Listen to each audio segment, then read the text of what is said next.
today's show, we're building the new 2022 GR Supra. That's right, you may have seen that recently I did a product review of this vehicle, and while that is the vehicle that Toyota wanted us to review, I'm kind of curious what the Toyota I would build would cost me. So let's jump into the Supra and see what those zoomies are going to cost me right now.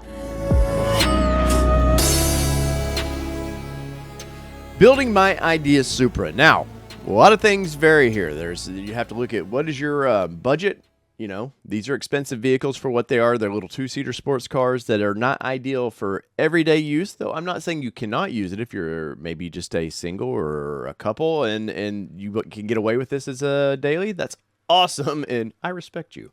But I think for this style vehicle, you're starting to get into there where it's your third vehicle maybe, or your second vehicle, and it's the one you pull into your garage, you leave it there maybe on the weekends or when you have a few days off that you want to go cruise around and have a blast with it that way. Or, you know, is it something you plan on buying to build your ultimate Supra?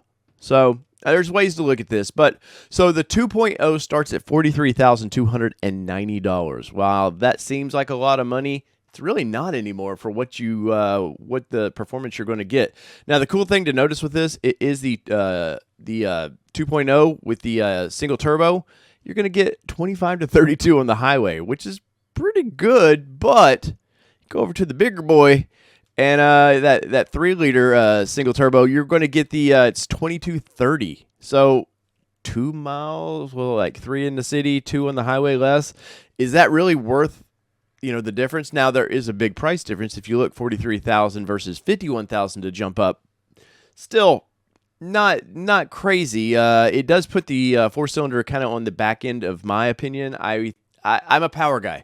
I always want as much horsepower as possible. And while I have the notes on this one because we did test drive this, 382 horsepower in that 3.0. So I'm always going to go more horsepower as long as I can afford it. If I can't afford it, it's probably just not for me. So that's how I look at buying vehicles. And let me know in the comments, what is your deciding factor on buying a vehicle? So let's look at this. We got the 3.0. So I'm already telling you the two O's out of my deal. I have zero interest in that 4-cylinder. Let's see. So $51,640 starting out. The premium, which you're going to get 14-way heated and powered adjustable black leather trim sport seats with driver seat memory function, which is really, really cool. You're going to get that 12-speaker JBL hi-fi sound system, 500 watts amp on that. And you're getting the same thing as far as the complimentary 1-year NASA membership, included 1 free high-performance driving experience. So you get that in either of these, so which is cool.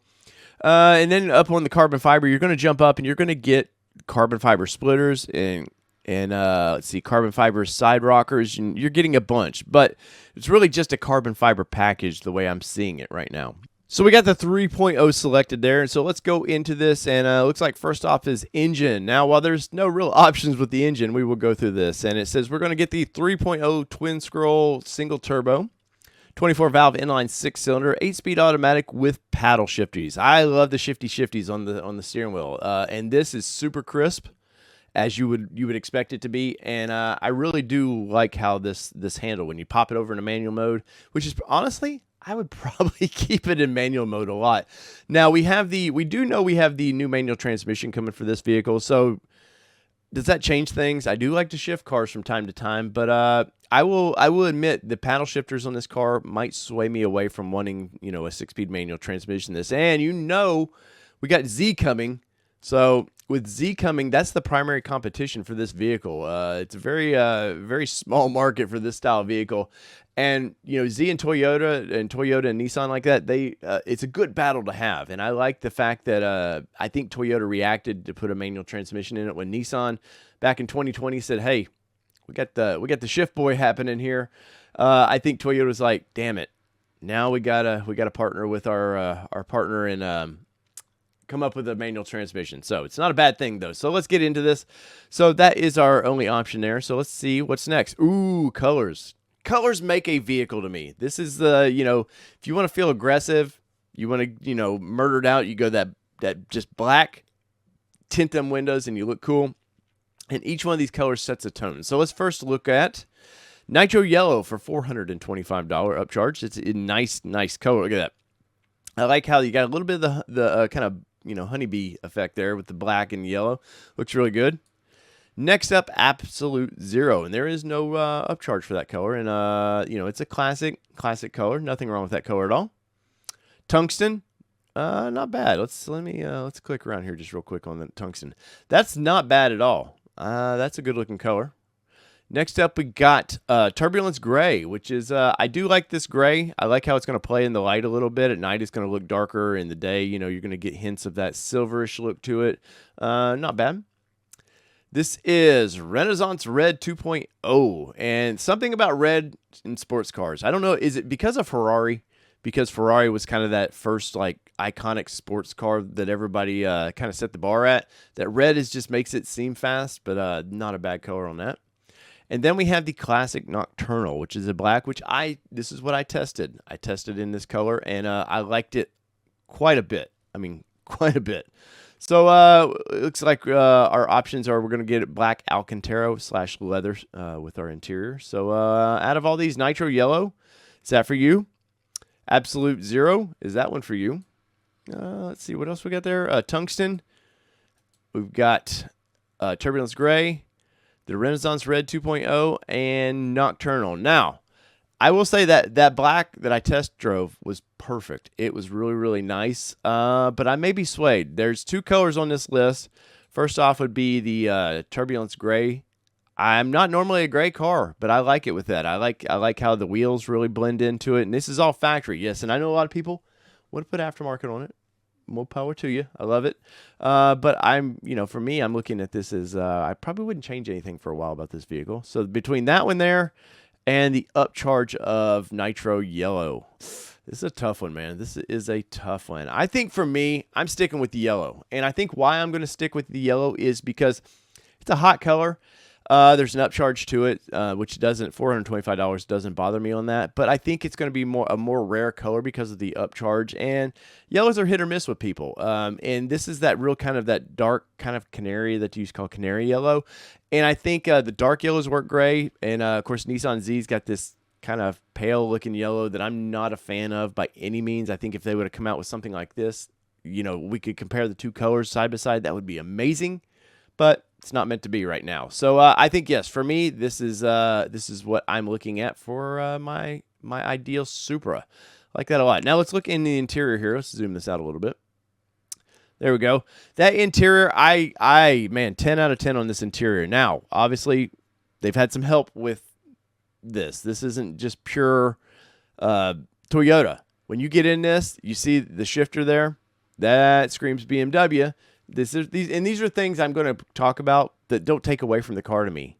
I think I love the fact that Toyota brought the Supra nameplate back, and to do that, you had to partner with somebody. Now they had the outer skin design what they wanted, and when they showed the concept of this vehicle, it was a little wider, so they did have to narrow this down a little bit for this partnership. But I like it a lot. Now, when you get in it, the dings and stuff you hear are just, if you've been in BMW, you're going to know the dings and everything about it, which doesn't take it away from me. Now, Nissan. Now, Toyota has had their hand in, getting all their graphics and stuff into this vehicle. And I will say the layout for the when you put it in different modes from the sport mode and all that, the way they do the aggressive layout for the tack and stuff is 10 out of 10 as well. I love that. I think they home run with that. I think it looks great. But you get a little bit of carbon fiber in here. There's where you want to adjust for, if you want to put it in different modes. I like it a lot. And you know what I like about it? They didn't put a CD player in it. I recently did some product testing with Lexus vehicles, and some of the $100,000 vehicles have CD players in them. Trips me out, but they know their audience, and it's an older audience that's probably still using CDs. So let's see what else we got here. I like the little accents. I wish this build and price would show this in yellow, so you got a real good idea of it. But I like a little bit of the red. They didn't go crazy with it, and it won't take away. It's not enough that's going to take away from the outer color of the yellow. So I like that a lot. Let's see, top view here. Seating position in this thing, I will say I'm 5'8". And you do bend down to get into this. You can see, here's your headrest sticking way above the door seal there. You do have to bend down to get into this vehicle, but it is a small sports car. If you didn't expect that to happen, you're crazy. It would be cool if this came with the removable center top there. like the last generation Supra. That would be really sweet. Make this somewhat of a convertible. But it is what it is. I know Kelly, she did not like getting in and out of this vehicle as much as some of the other sports cars we've test drove in the past. And but for me, I liked it a lot. I honestly would go out right now and purchase this car, but we got plans for the channel, and it's not Supras, I guess, right now. But not a bad layout of that. So let me know in the comments what you think about that. So let's move on. We've got next step is packages. Now, while there's not a lot to this, the safety and technology package, and we're going to break this down, is basically like making this a premium. You might as well just bump it up to premium, even though premium is going to get a few things. But let's look at the details.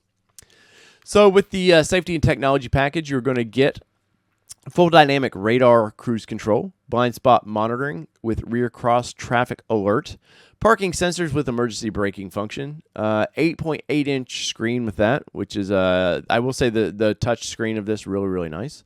You're going to get Apple CarPlay with this. It's compatible. It looks like it's no Android Auto for this right now. Huh, it's kind of strange.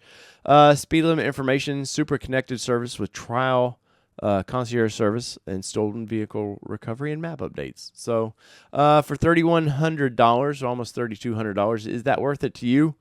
Probably not for me. I do like a lot of those packages, but for me, we're already at $52,065.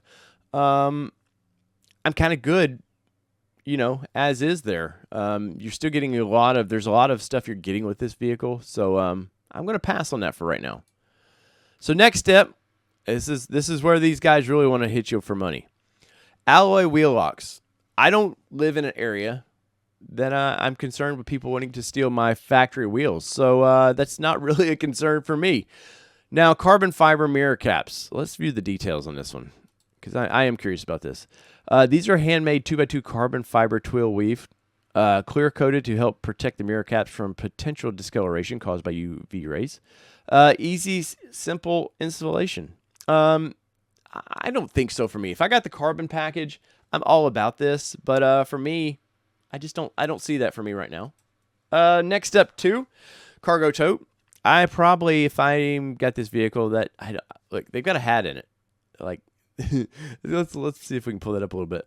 They have a Toyota hat in there because that's about as much space as you have. And in my review of this, I threw my work backpack in the back of this thing, and it took up a lot of space. So don't expect to go get a week's worth of groceries in this car. Next up is the cargo mat. Let's see, helps prevent premature trunk wear and tear, which I would agree. If I'm gonna be throwing some stuff back here, and I just don't want it to just look beat up. So for $80, I'm all about that. I'm going to add that. Emergency assistant kit. No, I do not need that. We do not need a first aid kit with PPE. Paint protection film, front bumper only. Paint protection film, hood and door cups. For the price that would be for these, I'm going to pass. I do believe that you want paint protection film on these cars, and if you got the means, do the whole car. I'm telling you, just do the whole car. Make it look for the life of that vehicle like a new vehicle. You're going to get probably 5 to 8 years out of the film, and I'm telling you, it's going to keep it showroom new looking. And you can still ceramic over this, and it just helps a lot. But for the price that they're charging right there, and the fact that it says installation not included, so that means your dealer's going to ding you for that. I'm good. I'm going to go to my local place that does that for me, and I'll be good. So after that, I think we're good on accessories. So for $53,070, we're going to get our 2022 GR Supra 3.0 rear-wheel drive with that automatic 8-speed transmission with the shifty there on the steering wheel. The interior color is black Alcantara / leather. Packages, basically none. We're just getting the 50 state emissions, which is, I don't know why they even call that a package. The car has to come with that. Accessories. Oh, wait. I have those mirror caps on there. We got to go back to those accessories and remove that because I did not want that. I didn't catch that. Did not catch that. So let's redo that. There you go for $52,145. That's a little better. And we're getting really no options other than the cargo format there for the back. That's our big whopping option for $80. And let's see, shipping is going to cost us $1,025, which is a bargain nowadays. This vehicle is coming from Europe, and they put them on a boat, and hopefully the boat doesn't sink like a VW had, and you get your vehicle. But that's actually cheap. If you a lot of the domestic brands here, they're charging $1,500 to $1,800 now for shipping, which is outrageous, just outrageous. And I feel like that's not a service to your customers. So as built, $53,170. So there is my ideal Supra. Is it yours? Let us know in the comments below. There you have it. So is that your dream Supra, or would you go all the way to the carbon fiber edition, or would you go down to the stay with that 4-cylinder? Now, well, I think there is no bad choice in this. I think it comes down to what your budget's going to, allow you to do, and your needs for that vehicle. Because once again, this vehicle is not made, in my opinion, it's just not made for daily use. This is a vehicle at my age that I'm going to enjoy when I want to enjoy it, and when I'm not enjoying it, it's going to be hiding in my garage, staying safe. Gotta keep those Supras happy. Gotta pet them a little bit and just make them happy. So, whether it be 2-wheel drive, 4-wheel drive, or this Supra, I'm gonna drive it again. It's been your All-Terrain Nation. I'm David Boyd. We're out. Peace, everybody. I love you all.